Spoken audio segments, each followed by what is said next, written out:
I hereby call to order the special meeting of the Board of Trustees of the East Central Independent School District being held on February the 11th, 2025, and beginning at 5:30 p.m. to order. Madam Secretary, may I have a roll call, please? Yes, ma'am. Ginger Friesenheim. Here. David Santos. John Messengill. James Mulkey. Yeah. Deborah Silva's here. Emilio Carrasco. I'm here. And Monique Princess. Here. Great, we have a quorum. All right, item number 2 would be, of course, call to order in roll call. Item number 3 is the prayer and the pledge. Mr. Toscano? Yeah, Mr. King. Yes, please bow your heads. Heavenly Father, Lord, we just thank you for this day, Lord. We just thank you for the rain that you are blessing this earth with, Lord. I just ask that you continue to bless those that are in this meeting today, Lord. May it be pleasing to you. Help us continue to lead with wisdom and discernment. Thank you for our guests and our volunteers that are here tonight to present. Lord, we just ask that you get everyone home safely and to their families. In Jesus' name we pray. Amen. Amen. Stand. I pledge allegiance to the flag of the United States of America and to the republic for which it stands, one nation, under God, indivisible, with liberty and justice for all. Honor the Texas flag. I pledge allegiance to thee, Texas, one state, under God, one and indivisible. All right, thank you, Mr. Craig. Item number 4, public comments. Do you have any? No. We don't have any, okay, no public comments. And then number 5 is superintendent's report. Mr. Toscano?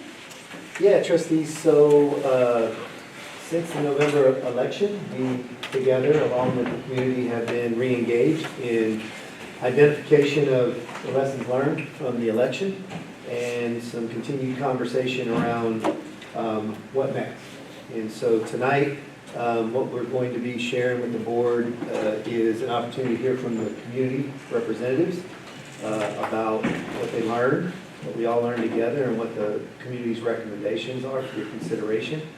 Subsequent to that, we're going to ask our financial advisor, Victor Quiroga, to present the board with a new package regarding an update on the previous bond financing, but most importantly, the bond financing should the board decide to call for a May election with the amended project program. So what that impact would be if financing would look like. And then subsequent to that, we'll bring our architects up from LPA to share with the board the most current update on the design of the second high school, as well as some design considerations for the 2 elementary schools. And then John Thomas will come up and share with the board a little more information about the sites for those 3 schools. And so with all of that, I'll go ahead and turn it over at this time Bond planning committee. to the bond planning committee here today.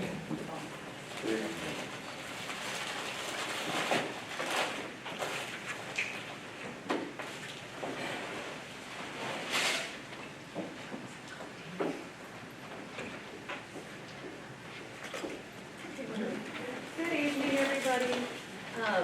We are the Bond Planning Committee. My name is Cassandra Barone, and we'd like to thank y'all for listening to us tonight. So we will go into our first slide. So we're going to go over some of the lessons learned from the November 2024 election. So the statewide lessons we learned, only 46.3% of the bonds passed the November election, which is the first time in over 20 years that less than 50% of the bonds passed across the state of Texas. Bond elections with more than a 10-cent tax increase were not successful statewide. 4 out of 5 districts with a VAT tire and bond combined in the election failed all propositions. All stadium and auditorium propositions failed. Only 28% of the athletic bond propositions passed. Now some local lessons. We surveyed 974 participants. Those of the voters that were for recognized the rapid growth in our district. They were interested in investing in the future of our students and teachers. They saw the need for additional resources and infrastructure due to accelerated growth. And they wanted to ensure that the district could continue to provide a quality education. They wanted to avoid overcrowding and unsafe schools and invest in the schools to lead to a better educational outcomes. For those of the folks that voted against, they felt there were too many propositions with a larger tax burden, uncertainty of the economic climate, fearful about increasing the tax rate, no athletic improvements until the academic needs were taken care of, so prioritizing schools over athletic facilities, and they wanted more detailed information, and they weren't concerned about their own personal finances. So our takeaways are that we need to prioritize the need for new schools. We have 5 campuses, they'll be over 120% capacity by 2028. Army, the high school, Honor, Tradition, and Oakcrest. So we need a new high school, we need a new elementary school to the north, and a new elementary school to the south. And we want to keep the tax rate below 10 cents, or point. Utilizing any bond 2022 savings for ag facility improvements and land acquisition. And then we'll eliminate any athletic facility improvements at this time. So the cost breakdown of the May bond election proposal. So for facilities, a new comprehensive high school would be $208 million, $870 million.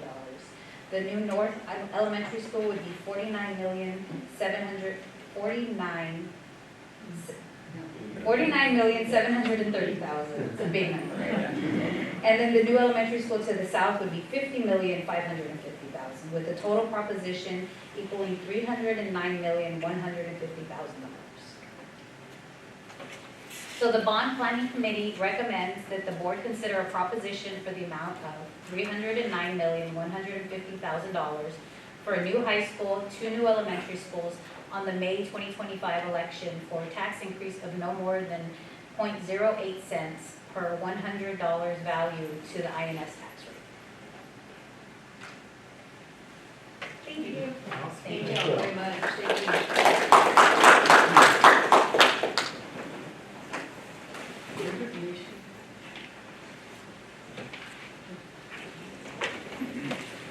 Questions, comments, or reactions to any of that at this time? Thank you, that was good information. Thank you very much. Thank you very much, appreciate it. Honorable President, members of the board, Mr. Toscano, thank you for having me here this evening. It's good to see everybody again. And the information that we're going to share with you today is a handout that's in your packet as well and has this cover page. And so we just want to walk you through the revised analysis that we conducted for the district after you all repackaged the bond program, the proposed bond program. So we're asked to redo our analysis and target a bond program of $309,150,000. And so we're going to talk about 3 primary things in this presentation. And number 1, I want to give you an update regarding the November 2022 bond program that you heard when you last saw me at the recent board meeting. Then we're going to talk about the preliminary tax impact analysis for this new bond program, for this revised amount, and then just walk you through the bond election calendar for a May election cycle. So as you know, in November 2022, the voters allowed us to issue on their behalf $240 million to cover these projects. Good news is that everything's going better than anticipated with respect to the tax impact. We communicated with the voters back then. Back then we told them that we could take care of all these bonds and these projects, and the tax impact over time would be a 6-cent increase on the INS tax side. Right now, the most recent estimate is that that INS tax rate would actually be 3 cents. So we're doing better than we thought, and hopefully if this new bond program is approved and maybe my conservative figures are too conservative, maybe we could be sharing the same information with this proposed bond program. But right now we just want to give you a worst case scenario so that you can communicate that with your taxpayers. So just a reminder about what happened last legislative session is we all voted in the Constitution an increase to the mandated school homestead exemption, so that went from 40,000 to 100,000. There's contemplation and talk that that could potentially increase again this coming session, but this is what it is right now. Currently, the average appraised value within the district of a home is $280,000, so you deduct the $100,000 homestead exemption from that, and so they'll be paying taxes based off of a net taxable value of $180,000.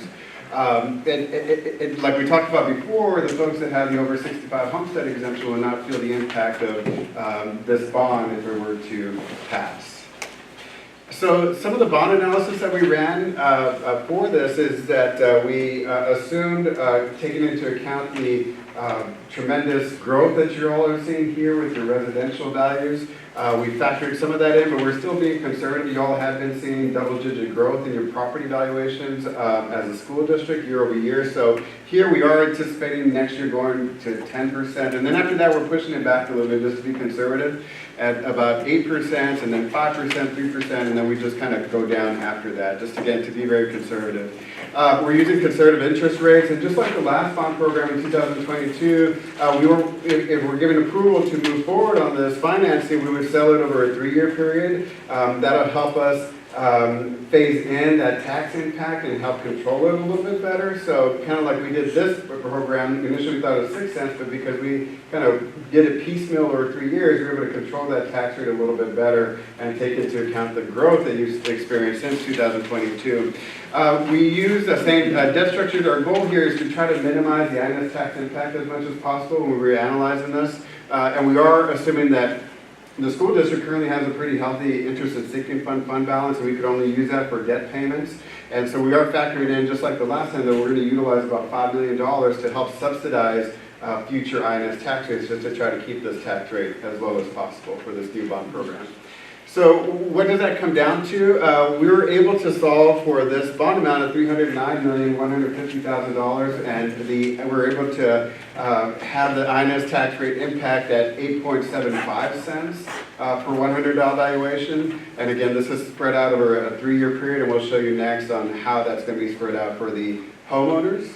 But before I do that, this is my favorite graph here, just because it puts in perspective where we've been, not only East Central ISD, but other school districts throughout the state, is that, you know, with compression occurring on the M&O side, which is that gray shaded area, which is the bulk of your tax rate, you know, we've been able to address some facility needs through bonds and still keep the INS tax rate even lower than what it was just a few years ago. So in 2017, our total tax rate, M&O and INS, was $1.34 per $100 valuation.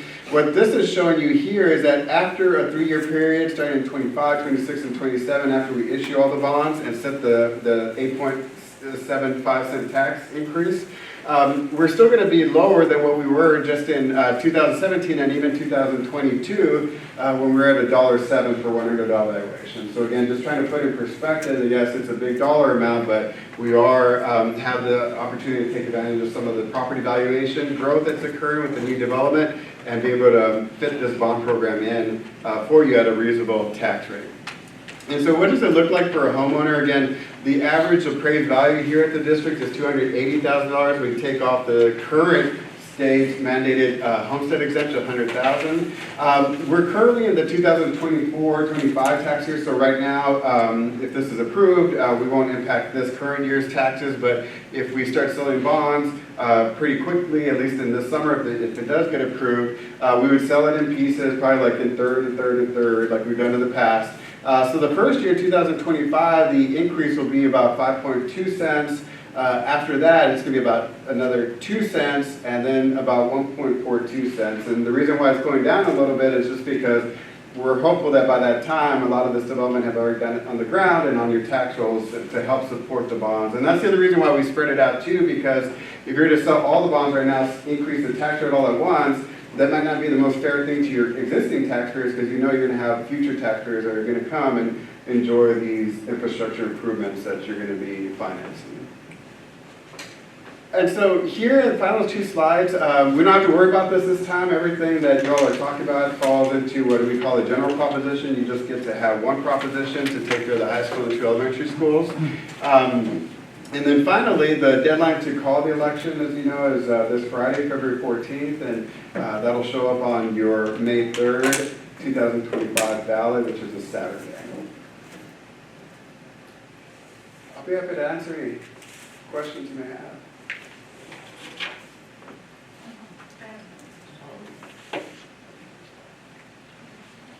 On this last page where it says bond election propositions based on projects,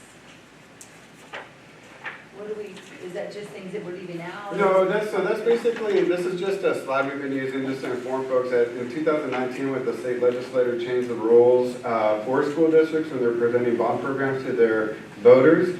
Before, we could put everything in one thing. It could be an elementary school and a stadium all in one, but now they want us to segregate if those other projects fall into athletics or an auditorium. And so here, we don't have to worry about this. Everything that you're doing is academic, and so we could just keep it on one proposition. And some of the feedback that you heard earlier mentioned that we got from the community was there were too many propositions.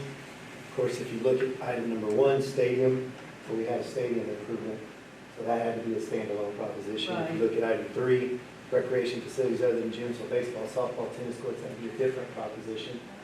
Then we had the new schools, a different proposition, and we debated a different, not Yeah. proposition, but a different item on the ballot. So there were 4 items that there was no way for us to have done anything other than that because of this statutory requirement from 2017.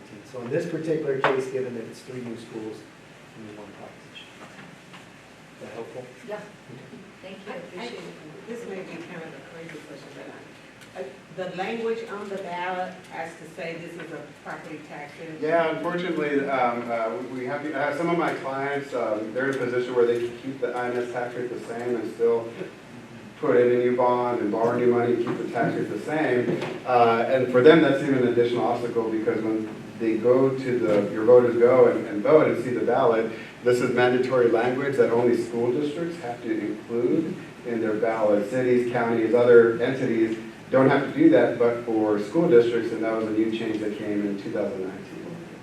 Because what I was looking at is, okay, that's the language, but then it's not going to affect the over 65. Correct. So when you're looking at that, the people that's over 65, do they get the same understanding at the same time? That's not necessarily on the ballot, right? No, that's exactly right. So Okay, that's so where it's going to come, the school district Yeah. providing that information to over 65. Because believe it or not, a lot of people don't believe that their taxes are frozen because when they get their tax bill, they see their appraised values going up. That's true, but the actual tax bill that they're writing check to, it doesn't change, it stays frozen. But I think that's what causes some confusion and some disbelief. And I just only raise that, I understand that, but I just only raise it because that's always the issue. When Yeah. people see that, then they just go, they Yeah, don't see anything else. Yeah, no, and that's a very important voting demographic because any school district you're at, that's going to be your highest and, voting demographic. So we just need to inform them. And let me ask you though, to just recall my memory on the last bond election, did it say what the property tax increase was going to be?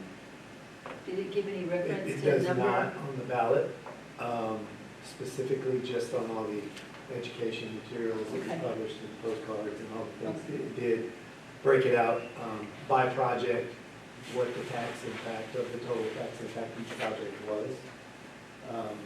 Yeah, okay. Are we gonna change the language from proposition back to bond, or are we leaving it proposition? The only reason I'm asking is because I did hear that as far as Yeah. feedback goes. So See, there's they a, bond and they bond there's a out. one-page document in the deal that is kind of our first run at a bond tax at Grant, so we are using the language bond Mhm. 2025 again. So is it gonna say bond on the ballot, So on the ballot language, or is it gonna say so proposition? according to our attorney, the bond ballot language, yep, so on the bottom of that first page, that came from our bond attorney. It will say bond. It's going to say this issuance, the issuance of bonds in the amount of $309,150,000 for school facilities and a levy of taxes sufficient to pay the principal of and interest on the bonds. And then it says in capital letters by law, this is a property tax increase. Electioneering of the ballot. Yes. Thank you, Yeah, Texas. and that language is kind of statutory language. You really don't have flexibility to change that language or Yeah, anything. right. So it's pretty much which has I to be just was presented. wondering, because whatever's on the ballot Mhm, needs to be what we're Yeah. saying, Educating, because right. I know that that's where a lot of confusion was Yeah. we were saying bond, and then they get to the It's ballot. like and proposition A, proposition B. And I see that on here, and it says, this is a property tax increase, so those letters are real and then it goes down real low. Yeah. You know what I'm saying? By statute. This is what people, that's what grabs their hook, that, you know. But the state knew what they were doing. Yeah. Mr. G, on that last bond where it said propositions, you had 4, Yes, sir. that, the total tax was for all 4 when they wasn't individual, was it? Correct. So was the voters confused that each proposition was going to be a different tax increase or what? Part of what we heard was some voters, particularly voters who came to the polls for the first time, they did not know that you could vote on each proposition independent of one another. They thought they had to choose between A, B, C, and D. And so they didn't vote for all 4 of it. And we did not realize that voters did not understand that. And I think some of the concern that we also heard was, even though we understand the tax impact for the new schools, but we don't know if that's going to pass and the other things aren't, or if they're all going to pass. So while we may be comfortable with new schools, we may not be comfortable with the tax impact of all the propositions. But because we don't know if some or all are going to pass, we just voted for none of them. So it was the financial concerns individuals had about just their total tax impact. And on the ballot, we were at the very end, and the city of San Antonio, I think, had props A through F. If you live in Schertz, they had 7 propositions. Of course, you had all the judges and all those things, as well as the presidential election. And then on the very, very last page, you had all 4 propositions. And of course, all along the way, you know, folks are thinking, wow, this is a lot of things that we're going to get taxed from the city, from county, from East Central, and so that's why they were like, and depending on the proposition, around 3,000 undervotes. So about 3,000 people at the ballot cast a vote, but not on the East Central propositions. They just skipped them all together. Down ballot, and it got to T.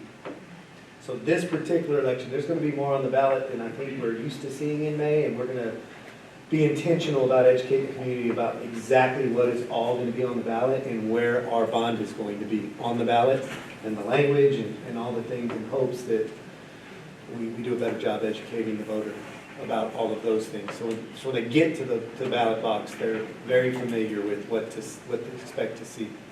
So the May election would be just one bond, not proposition? Yes, sir. One bond. Yes, sir. Thank you. Thank you, sir. Thank you. Thank you. So also in your packet is a slide deck, Central ISD 2025 bond, has LPA and Central ISD's logos on them, and of course you can follow along that way or on the screen. Evening, everyone. Great to be here. I'm Jim Opelt with LPA. Excited to share some of the work that we've been doing in the district over the last few months in planning some of these projects for the 25 bond. So the 3 projects that have been mentioned so far: Elementary School 10, Elementary School 11, both 910 student capacity, both 95,000 square feet, and both right around $50 million. High School number 2, we're looking at a phased project. So this bond will be building a 2,200 student capacity high school with all of our core spaces sized for the full build out of 3,200 students, which we expect will come online in a future bond. So a cafeteria will be built for the full size, gyms for the full size, all the core spaces will be built for the full size, and about $208 million bond cost on the new high school. So just a map of your district outlined in gold. Elementary School 10 is in the north part of your district. Elementary School 11 is in the south half, and High School number 2, which we're going to talk about in some detail tonight, on the south side of your district. It's at the intersection of Old Corpus Christi and Dunnup Road, so kind of between Calaveras and Browning Lake.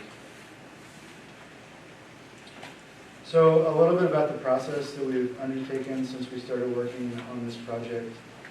We studied the existing high school campus, how the spaces have been performing, and what are the counts and what are the capacities of the spaces. We put together a team of administrators from the district, so all of the department heads, the superintendent, and the facilities and operations folks have been on our committee, and we've used that group to evaluate decisions along the way on program sizes and areas. We also had a student workshop, which was very fun. We got to ask high school students that go to school here some of their favorite places on campus and some of the things that they thought could be improved, and that if we were building a new school, it was very informative.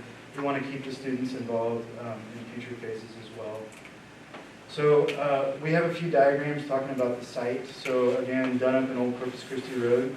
The south edge of the site is a railroad, but it's just a spur, so it's not a high-use rail. Big thing about the site, so it's about 124 acres. There's 2 easements that we'll be working around. There's an electrical easement on the southwest and a gas easement on the east. Big thing about how the site is kind of the portions of the site. So the right half is about 68 acres. That's a great size for the high school. Splitting the site into halves is a floodplain that we'll need to work around. We're working with our civil engineer to design some drainage improvements to shrink the floodplain so that we can build on more area and make sure that the water is moving through the site in a safe way. And then to the left half of the site is about 35 acres. So we knew it was a district priority to build a middle school here in the future. Having that flexibility is important. So we're placing the high school fully contained on the 68 acres on the right-hand side where we know it'll fit, preserving the left side for a future middle school. The site has gentle slopes. It's agricultural land right now. Beautiful site, great spot for schools. A diagram of solar, so north is up, so just making sure that we're making good decisions for where the sun is, so the gathering spaces aren't getting blasted by sun. Breeze, predominant breeze from the south-southeast and winter breeze from the north, like today. So a map of how the site is laying out in our schematic design phase, which we're in now. It's a very nice layout, we think, because the public side of the high school is pushed to the street corner, so it'll be very visible. The play fields are on the kind of middle of the site behind the school buildings. And then to the very far south is our detention area. So that's nice because not everyone's seeing your detention pond. It's got to be a pretty big pond based on the improvements that we're constructing on site. So parking, we've got a north parking lot, which is about 350 spaces for visitors and staff. To the right, we've got a primary student parking lot that's about 560 spaces. And then to the south, we've got an athletics parking lot. We also have the ability where it says 123 spaces, that's the band practice pad, off hours only, that could service some overflow parking. A few other outbuildings, we're anticipating a guard kiosk similar to what was built here in the last couple of years. Some fan amenities buildings for serving the athletics fields, a maintenance building, and a delivery area for the kitchen, kind of on the left side of the page there. The way we're looking at pickup and drop-off, the north, the red arrow, that is where we're looking at student drop-off from parents. So they'll have a nice big drop-off loop so that the traffic's not spilling out onto the street. To the left, the entry off of Bunup Road, that's where we're building our bus drive and our bus loop. So they'll drop off right into the cafeteria space. And then there are some alternate ways, so flexibility in the future is important. If there are ways that traffic is not working, we wanted to make sure that you're flexible so that you can bring, if you need to change things over, you can. So this is an alternate scenario where buses can enter on Dunup Road and then drop off and then leave the site. Or sorry, on Corpus Christi Road, drop off and leave the site. So the way the building is laying out, north is still up, so the street intersection is above this page. The main entry and admin are at the very top of the page.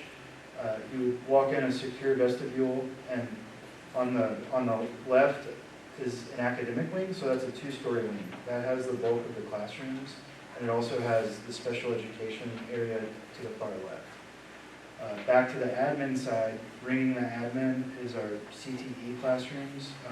It was important with the administrators that we have that on display, so as soon as you walk in, able to see some cool CTE things going on.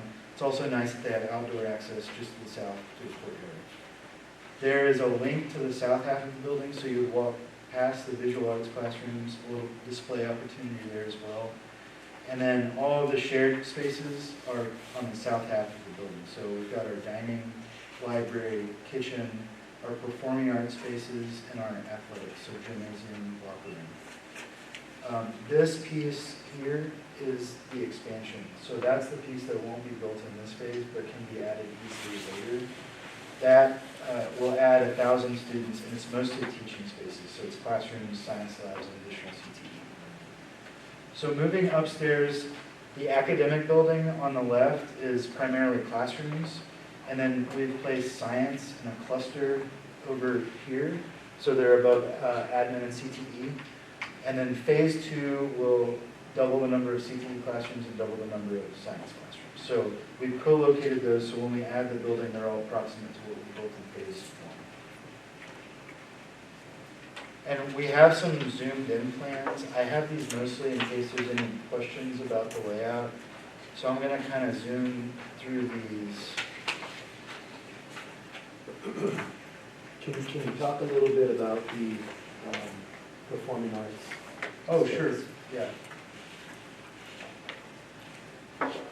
So we've got band, choir, orchestra, and rehearsal. So those are all within a cluster. They've got their own hallways so that they can share resources like practice rooms.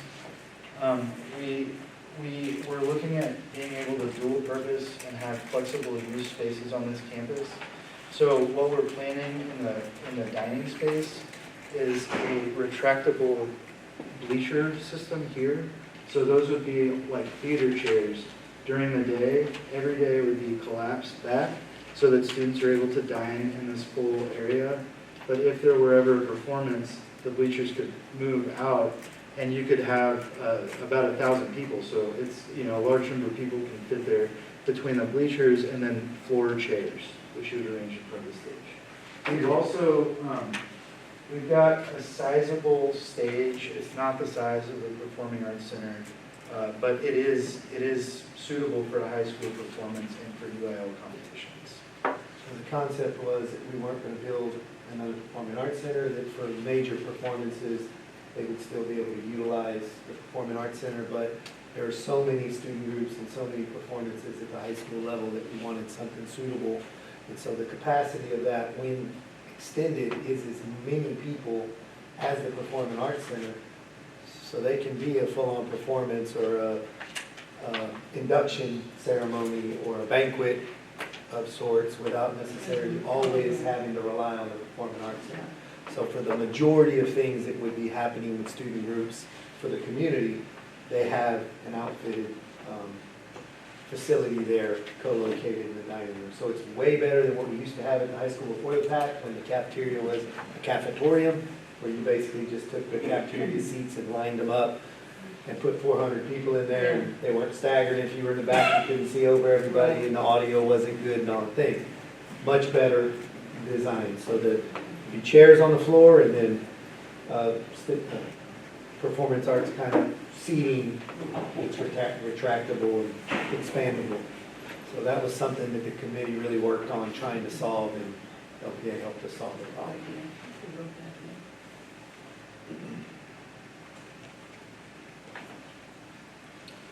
So we have some kind of visuals of how the high school is shaping up in schematic design, but just want to talk about what's driving our design choices. This is something that we've talked about with the committee as we've gone. So flexibility, so making sure that we have multiple uses similar to the dining, performing arts concept we just shared. Functionality, so the focus is always on what are the spaces that really work and making sure that we're providing those and not adding fluff or things that would not be as well used. And then fiscally responsible, so making sure that we're efficient in design, in construction, and in maintenance. So a little bit about some inspiration for the site. So we're right by the lakes. We're by some beautiful natural areas, so nice prairie land, farmland, beautiful old oak trees. There's some railroad history in this area. You guys know the native plants, so prickly pear, bluebonnets, drawing on some of those for some color inspiration. And making sure that we're using local materials makes a lot of sense, because not only are they, they're native there, they're beautiful, they're also more cost effective. So some of the interior palette that we've been talking about, some limited wood accents, some brick accents, and a little bit of color where it makes sense. And then some of the big elements that you'll see in some of the 3D views, there's an emphasis on shade. So for outdoor gathering, we know that shade is extremely important for the space to be usable. We're working with tilt walls, so a concrete wall system to save cost. But there's ways that we're looking at making that beautiful. We've got another slide in the next one. And using some of the brick accents that we talked about. And drawing really on some of the successes of your current high school building, that was something that came out with our user groups and with our student engagement workshop. The building from back in 2007, 2008 is really well loved. We focused on some of those spaces that worked really well, that inspired students, and we want to carry that forward into the new school. And I will mention, a lot of your school is tilt wall as well, so we're looking at some of those ideas in the new campus. So this is an aerial view, so we're kind of hovering above the street intersection of Old Corpus Christi and Dunham, looking right at the main entry. So you can see we've got parking, visitor parking, and the drop-off loop, which feed directly into the campus on the north. We've got a shade canopy before you walk into the front door. And you can see, in terms of the site layout, there are 2 student-focused courtyards where we're hoping to do some things to be able to utilize the outdoor space well. And then you can see kind of the gyms back here, and then all the athletics fields just south of the gyms. And then a view kind of as you're moving toward the main entry, so looking at the front door, making sure that we're creating a welcoming entry while still being efficient, and making sure that we're shading for students that are waiting to pick up and drop off. This view is inside of a courtyard, so we've got the dining space on the right, so there's a really good opportunity for spill-out outdoor dining on this campus. That's a really important thing. Everyday life, kids really appreciate the ability to go outside and have lunch. So that's what we're looking at on the right. To the middle is the visual arts link between the 2 major portions of the building, and then the academic building is to the left. This is the other courtyard, so where the sidewalk is leading to an entry. The library is right ahead in this view. To the left is the gymnasium building, and to the right is the academic building. And then a couple of views of the athletics building. So the top view is the public entry, so it's very important to get public in for varsity competitions right from parking, able to know where they're going, and right into the gym, so that's that entry. And then the lower image is taken from the football field looking back to the field, to the athletics building. So that proximity between locker rooms and practice fields and play fields has been really important. So high school number 2, we've been working on design since the fall. The goal is to break ground in early fall of this year, if provided the bond passes, and that would set us up for an open date in 2028. Elementary school number 10 preliminary design work has started, and that one is on track for a 2027 open date, so fall 27.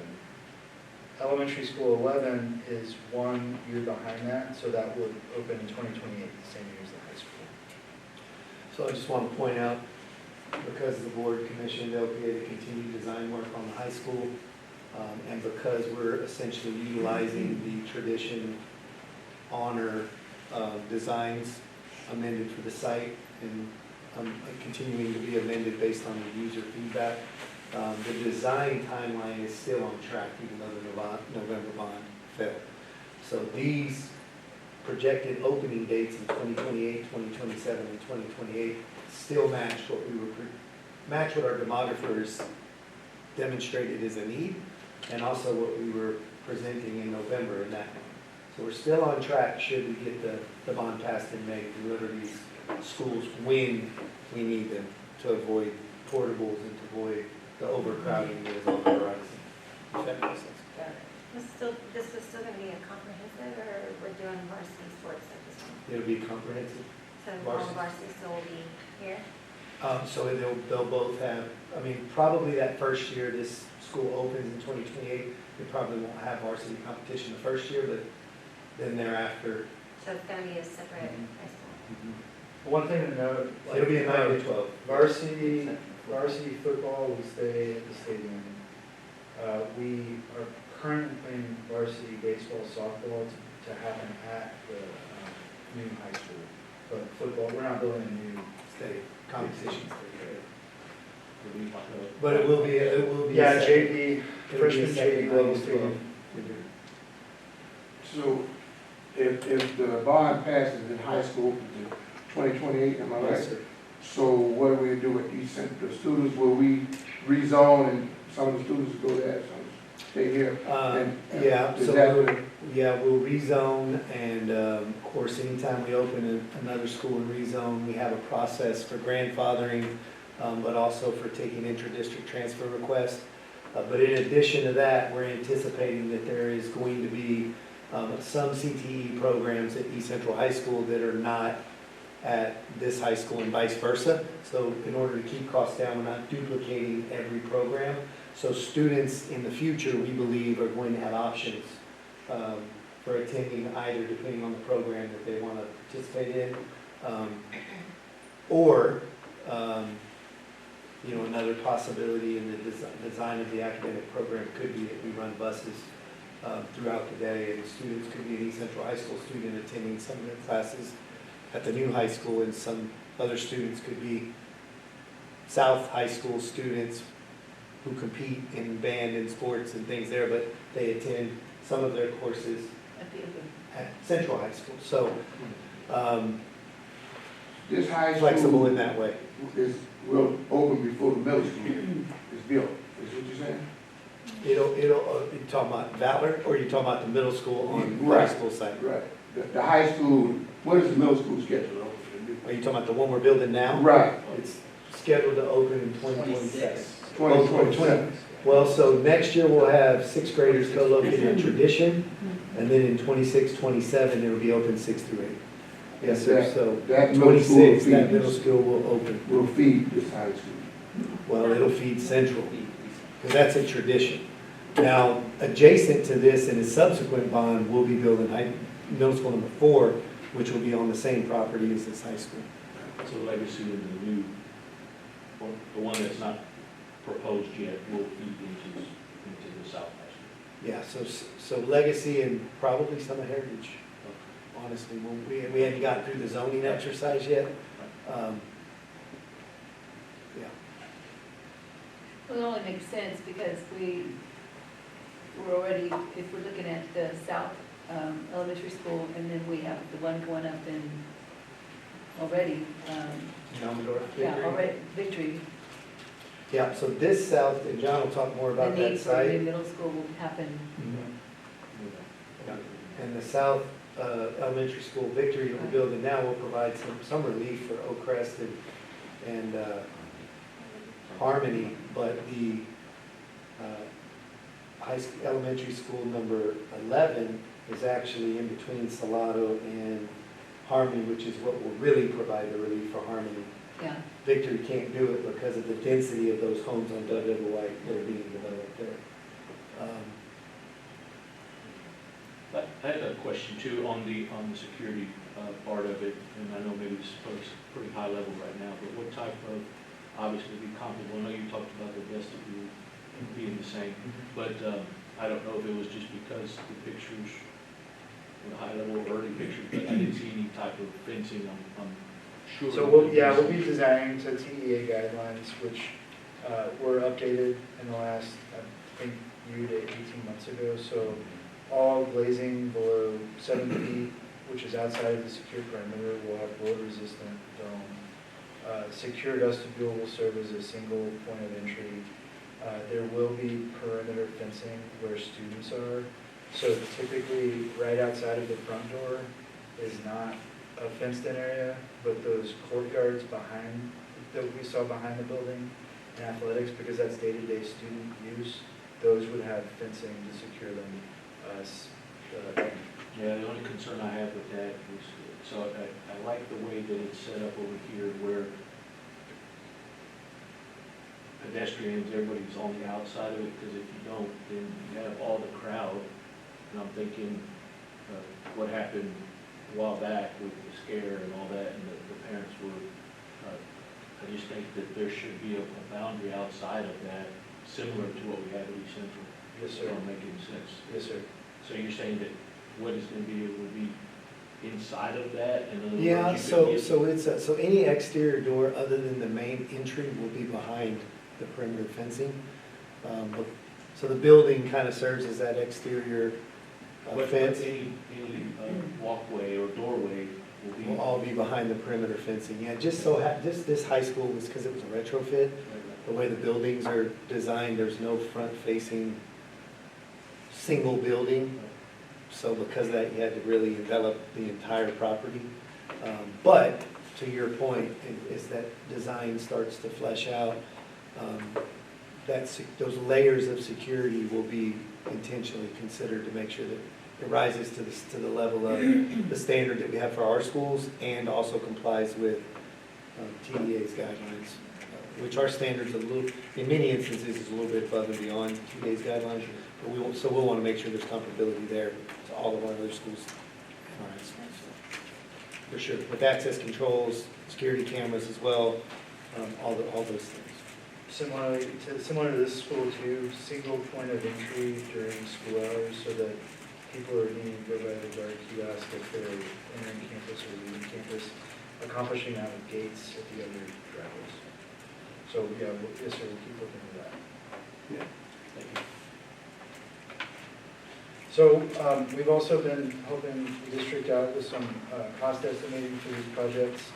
I just wanted to talk a little bit about the methodology and some things behind the cost estimates. So the first kind of category, we have been talking with general contractors in our area to project costs. Escalation has slowed down from what it was a few years ago. We had a few years ago after COVID of really rapid and unpredictable cost increases. We are hearing recent chatter on tariffs and how that might affect steel costs and wood costs. So that will be something to keep an eye on as we move forward. And then the center column, just retouching on making sure that we're being efficient in design and construction. So we have gone through an exercise in the elementary schools and the high school of right-sizing programs based on post-occupancy evaluations. So studying how the high school here is looking, is there anywhere we can save, and how are the first two prototype elementary schools working, and where can we save there. And then something that can affect cost a lot is the site location, and you all know this, but traffic and required road construction can vary depending on your site. So for instance, at the high school, we're going to have to do a very large upgrade on Old Corpus Christi and Dunlap Road because they're not built to size the traffic that's going to be coming in and out for the high school and middle school. And then you all know foundation types can vary depending on the location and soil quality. So some foundations can be very expensive and some foundations not so much. So those are just things that we've been evaluating as we've been building the budgets for these projects. And this matches the slide that you all saw before, but these are the numbers for the two elementary schools and the high school. And sorry, that's a proposition. And trustees, just to remind you guys, the November bond had a little bit lower cost of the high school as we continue with design and engineering work and evaluation of the site. We discovered that to develop that site was going to be a little bit more costly than we had originally projected, so we did add $10 million to the cost of that school. However, all of this is still pretty tight, so this is why working with LPA, we're really being mindful about right-sizing spaces, about looking at the construction means and methods and materials, which is, he's already mentioned, tilt wall, that we're really designing for efficiency, for performance, and to a budget, quite honestly. So this is, we believe, a good estimation, but it's going to take work to deliver it at that number. We have to do some design work, continue to do some really thoughtful design work. Yeah. I think that's my last slide. If you have any other questions, happy to answer. Thank you. Thank you very much. Appreciate it. Thank you. Good evening. I'm going to talk a little bit about each of the sites so you'll have a good understanding of what it's going to take to bring these on. It's not just the building itself, but there's a lot of other costs, as the gentleman just discussed, are going to be incurred with each of these sites. So as Jim said, it kind of gave you a location of Dunup and Old Corpus Christi Road. That area is not very developed, so when he talks about extensive road work, we're going to not only add turn lanes to it, we're going to have to expand the road itself, do an intersection with lights and everything else. I mean, we're talking probably over $10 million worth of road work to get this up to speed during this construction project. Additionally, there's going to be some saws, tie-in work that's going to happen. You're going to see in your next board meeting on the 20th. We've got a utility service agreement with them for about $1.5 million to tie in, as well as about another $2.5 million to do that sewer tie-in that's going to happen up there, just to get sewage, like be able to flush toilets out there, right? Water isn't too bad. CPS, we're planning on about $1 million to get CPS, get the power out there, and then gas is about another $500,000. So we're talking $15–16 million in site development that's going to happen at this location. Do y'all have any questions? I do, on the road work, Yes, sir. you're talking about the existing roads. We're talking about Old Corpus Christi Road as well as Dunn. And where does the county fall into this? Well, this is actually city, Okay. and so because we're putting the burden on this area to do this development, bringing the people in, if you will, it's actually on us as the developer to provide those roads. Which the developers, all the housing and stuff, don't have to do. Or So do they? a lot of the developers do have to do significant road work at times. It's all dependent upon what's there and what needs to be done. So it's more the, you said it's city, so This is the yes. Ron area. This is actually COSA. Yes, sir. Okay. All right. We come to elementary school number 10. You'll see 1346. It's just north of that intersection coming from Stewart Road, north of 1346 there. When you're coming from 1604 and you're heading west, that location is where we're actually purchasing it. It should be finished on the 28th. This is some location y'all have already approved to purchase. Starlight Homes will actually have houses in the area by the time we hit this timeline for building. The location is a little more expensive than we've paid in the past for property. But the great thing about this one is the cost of development is much lower than any of our other properties. This is like $300,000.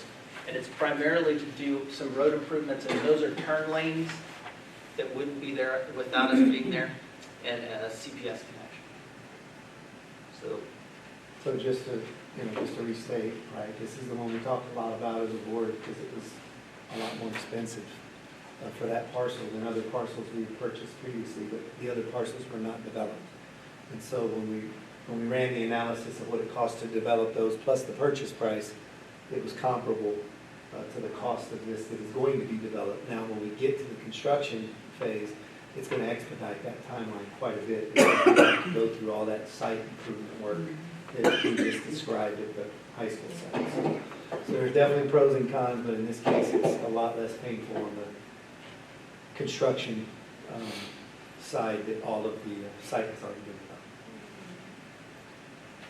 done. And elementary school number 11.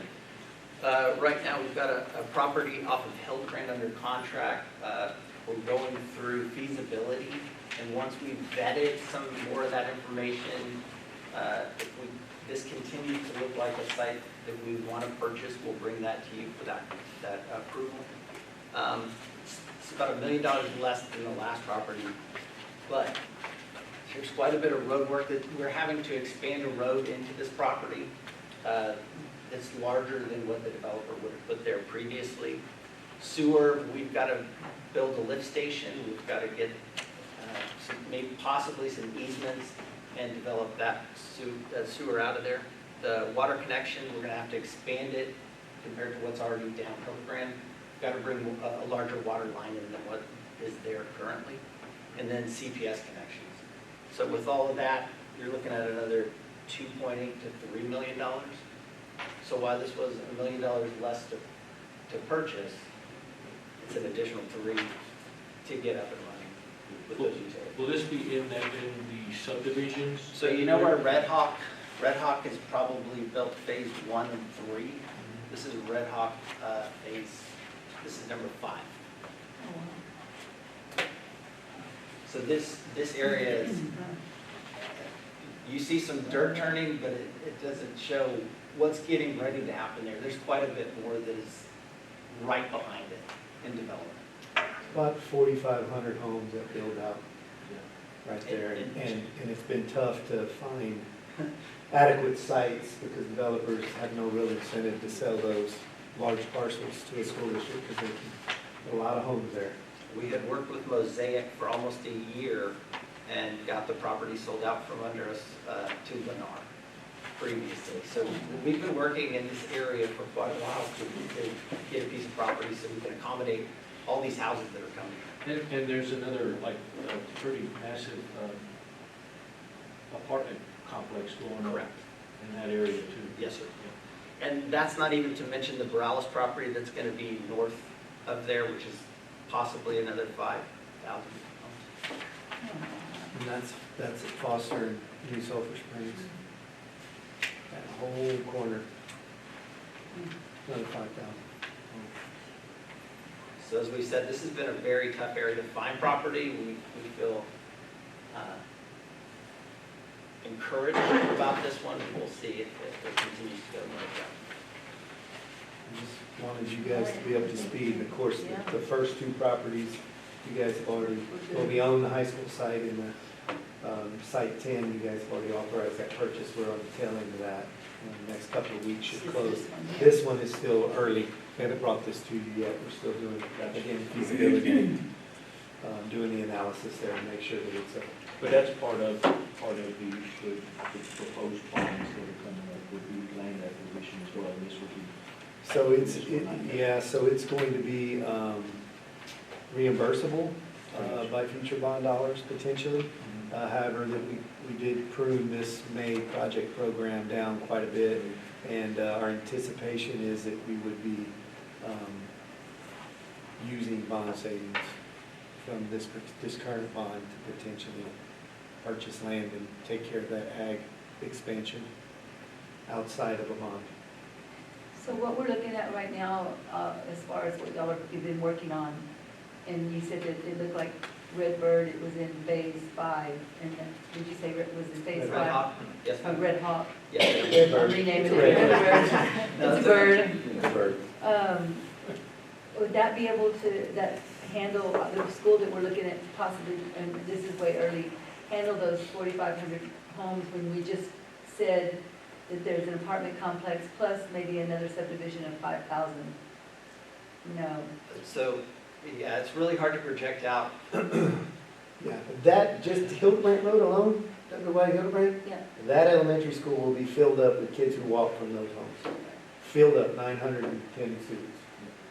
Yeah, So that's why it has to be there in that location, Yeah. because otherwise they gotta go to Harmony.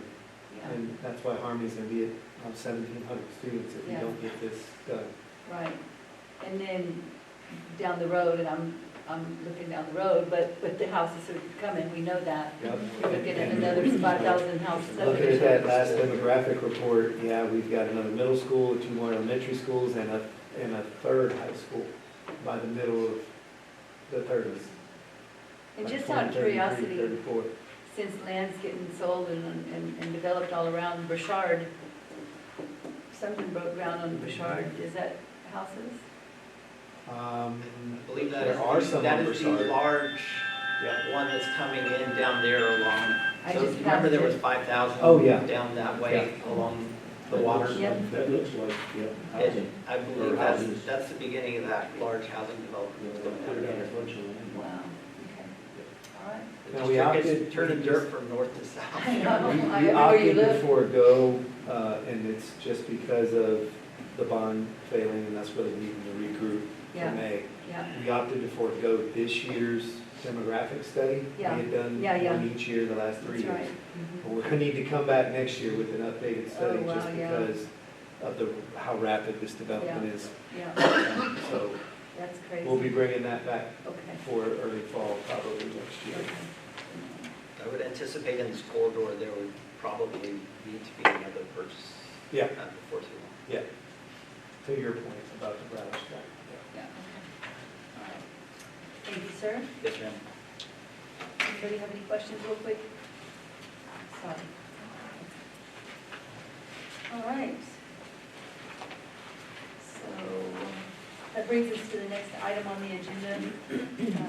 Portion 6, action agenda 6.1, consideration and possible approval of an order calling a bond election to be held by the East Central Independent School District on May 3rd, 2025. Mr. Toscano?